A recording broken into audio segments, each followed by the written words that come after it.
তাহলে এই নরপিচাস তুই আমার সন্তানদের বুকে কেন ওই গণভবন দখল করতে হবে?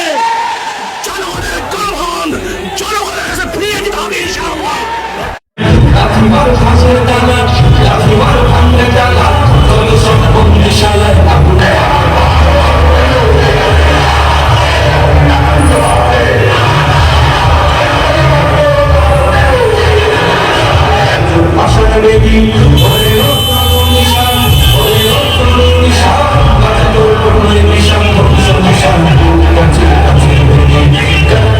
আন্দোলন শুধু ছাত্রদের নয়, যদি ছাত্ররা কোনো অবস্থাতেই পিছিয়ে হটতে বাধ্য হয় তাহলে আমরা হটবো না, সমস্ত জনগণ আপনার নিয়ে যাবো ইনশাআল্লাহ। আমরা অ্যারেস্ট হয়ে যাব, আমরা জেলে যাব, কিন্তু খবরদার আমার রাজপথ ছাড়বেন না। আমাদেরকে যেখানেই না হোক না কেন আমরা রাজপথে বিচার করবেন, বিচার আমাদের করবেন ইনশাআল্লাহ।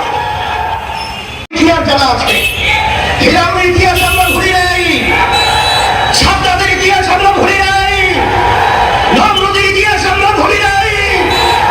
আজকে আমাদের ভাইদেরকে, আমাদের বাবুদেরকে এরকম ভাবে ঠান্ডা মতে পাখির মতো গুলি করে হত্যা করবে।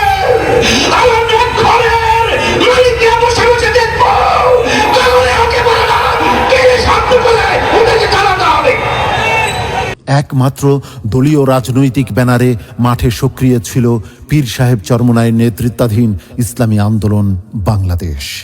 স্বৈরাচার পতন আন্দোলনের শুরু থেকেই আমিরের নির্দেশে, সমন্বয়ে, নেতৃত্বে সর্বত্র সক্রিয় থাকে ইসলামী ছাত্র আন্দোলন বাংলাদেশ সহ অন্যান্য সকল সহযোগী সংগঠন।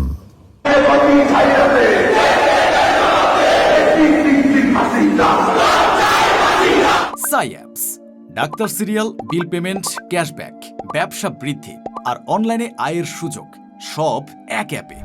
সাইঅ্যাপস আজই ডাউনলোড করুন, স্মার্ট জীবনের নতুন যাত্রা শুরু করুন।